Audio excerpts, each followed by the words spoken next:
Hello, everyone. My name is Tyra Lee, and today I'm going to be talking about oppositional defiant disorder, which is commonly known and heard as ODD. So, without further ado, we'll get right into it. So, the first question I always ask is, what is ODD? So, ODD is a condition that forces kids to be defiant, uncooperative, and hostile to their peers, their teachers, and other authoritative figures. ODD is mainly diagnosed in the childhood. It begins at the age of 8, and only 2 to 16% of children and teens are diagnosed with ODD a year, which makes it not a very common disability, but you will see that kids have it.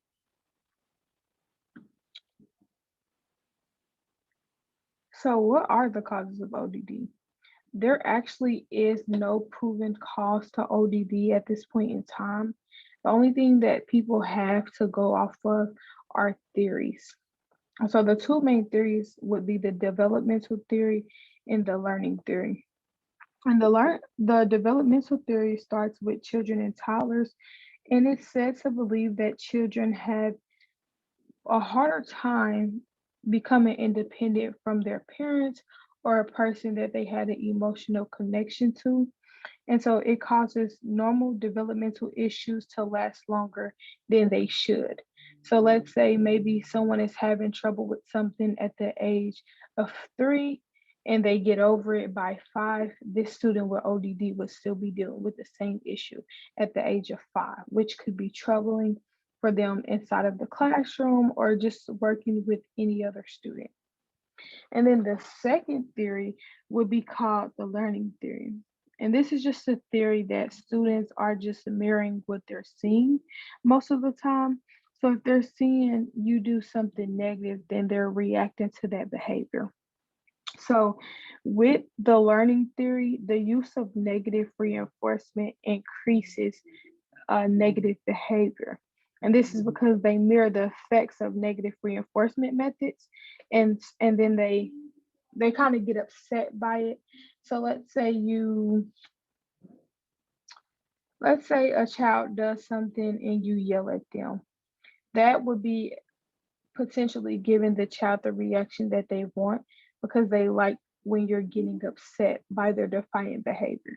So instead of doing that, you will want to just respond to them, to their behavior in a calm tone and not giving them as much energy or attention that would make them want to keep going with what they're doing.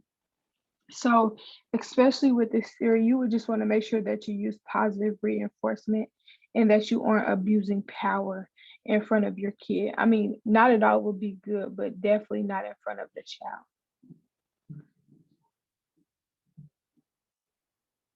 So, who's at risk for ODD? And I put boys or girls because that's always the first question. But you will find that ODD is more common in boys before they hit puberty than it is in girls.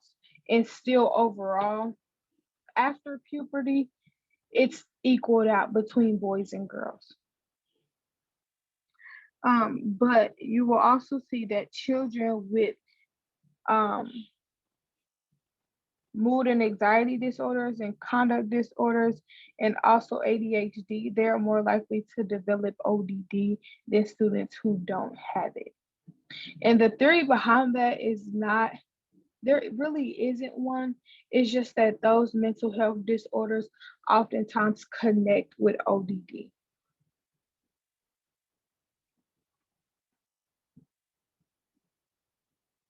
So what are some signs and symptoms of ODD? Some things that you commonly see or that you will want to observe in a student or in your child.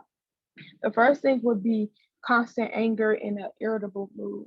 And with this, you will see that a child frequently has tantrums and oftentimes loses his temper easily.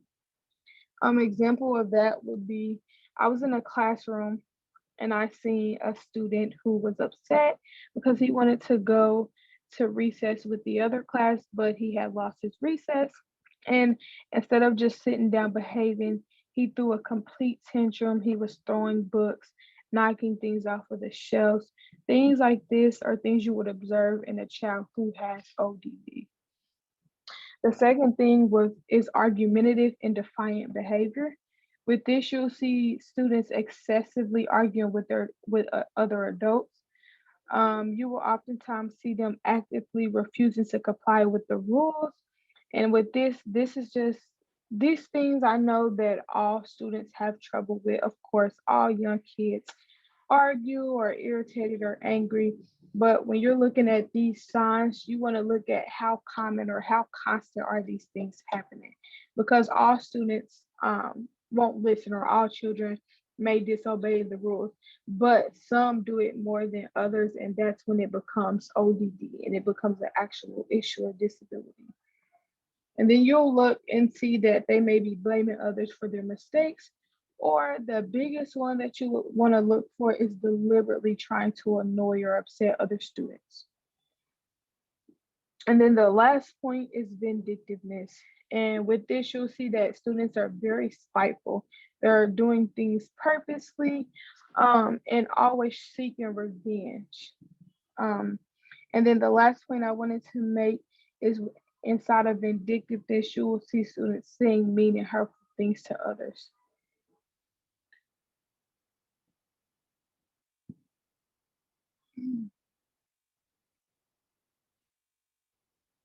So the two evidence-based practices that I demonstrated in my video, the first one is identify the source of frustration.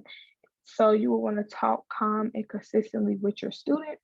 And with this is just talking calm with your student, making sure that they feel heard. So if a student is feeling upset, you would want to make sure that you always always take them away from the other students and maybe say, hey, what's going on, how are you feeling today? Approach that I thought was really good is asking a student to rate how they're feeling 1 to 5. How upset are you feeling 1 to 5? One being not that upset, I could stay here and go on with class. And then 5 being I'm very upset. And usually if a student is at a 5, they won't verbally rate that out for you. They would be more in an uproar. So you would kind of know just off of what you see. You just have to pay attention. But you would just want to talk to the student, ask them what's wrong, how they feeling, what is upsetting them the most in this moment, and then you would want to go from there with different approaches. The second thing would be having a safe space for a student. A safe space is when a student is feeling upset, they have a place that they can go, and usually it's in the side, like off to the side in the classroom, that there's a little comfortable space with like bean bags and things of that sort, where students have the choice to go and sit and calm down away from the rest of their classmates. And this is just very helpful because then they don't have anybody there to take their anger out on that moment. They just have themselves in the comfortable spot, and then they get time to sit there for maybe about 5 minutes, and then you would send them back with the rest of the class. And both of these were demonstrated in my video. So what are some treatments? I don't know if that went. So according to the Mayo Clinic, the first treatment would be psychotherapy. And psychotherapy is basically just a type of counseling designed to help children develop more effective ways to express their feelings and anger. So, as for one student who may completely spin out of control, they would put him in psychotherapy so that he would know, okay, the next time I get mad, this is how I should handle it, or these should be the steps that I should take. Um, and then the second one is cognitive behavioral therapy. And this aims to reshape the child's thinking to improve behavior. And this is so that students basically are able to calm down and think before they just make any choice. The third one would be family therapy. And this is honestly the most effective one according to the Mayo Clinic because it's about what happens in the home that affects the child the most because that's where they're at. So with family therapy, it helps teach the families how to work with the student instead of like putting them in an uproar.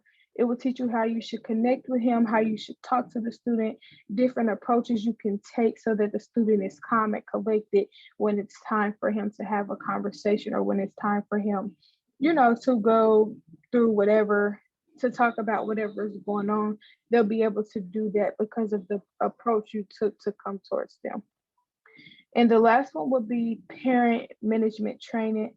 And I really like this. The Boston Children's Hospital talked about this a little bit, but this is a parent where parents learn ways to positively change the child's behavior, which is much like the family therapy, but this is just parent management. So it's working directly on the parents, teaching them different ways to go about working with their child.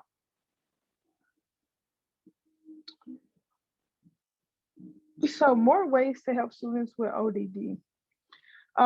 According to EdUtopia, the first way to help students would be to reinforce positive behavior.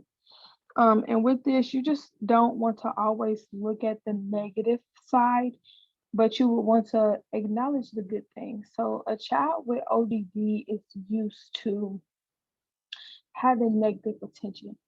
So with that, you want to really highlight the good things that he do. So if you have a child that has ODD or a student and he does good for one whole week, doing something small like maybe writing a letter out to his school to his parents, sending it home and letting him know, hey buddy, you had a good week this week, and I wanted to really highlight that. So I'm gonna send this letter home to your parents so they can know about your good week. So these things will really help students with ODD because it feels good for them to be in the good light. Um, and then the next thing would be to find out what is going on. And with this, you just want to find out what's going on with the child instead of let's say sending them to the principal office. It's like you don't want to send them to the office. You want to actually find out what's going on with this child. Why are you behaving this way? What are you going through at the moment? Because like us or like everybody, children go through things too, and sometimes it affects their behavior. So instead of always disciplining, it's a good approach to take some time to actually learn what the student is going through and trying to be there for them. The next thing would be to offer choices to the student. So let's say a student is feeling upset. You might could an example of something that would be helpful to say is, I see that you're feeling upset. However, it's not okay to over talk or yell at your teacher. So the first thing you can do is maybe take a drink of water and go outside for 5 minutes outside the classroom and sit outside the door. Or you could go sit in the rest area and hang out for 5 minutes and then come back and join us. It's like you don't want to make the student feel overpowered, like you're overpowering them, because then they won't really want to obey what you're saying. But if you give students a choice and an option, they'll feel more inclined to behave because they feel respected by you.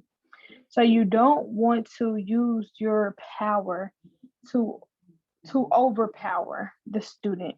You want to make sure that the student feels heard and respected, and then they would give you the same. They will reciprocate that. And then the last thing would be is building connections. A lot of the time, students with ODD don't get to build connections with adults, typically because they're usually in trouble a lot of the time. So instead of getting them in trouble, like I said in the last one, it would be good to build connection with them. And in some ways, that could be being more of a mentor to your student. So listening to them, talking to them, giving them better choice options, encouraging them to take their treatment plan serious. Things of this sort is how you can get a child with ODD to better listen to you and obey what you're saying. And these are my sources. Thank you so much for listening to my presentation. I hope you all learned something new.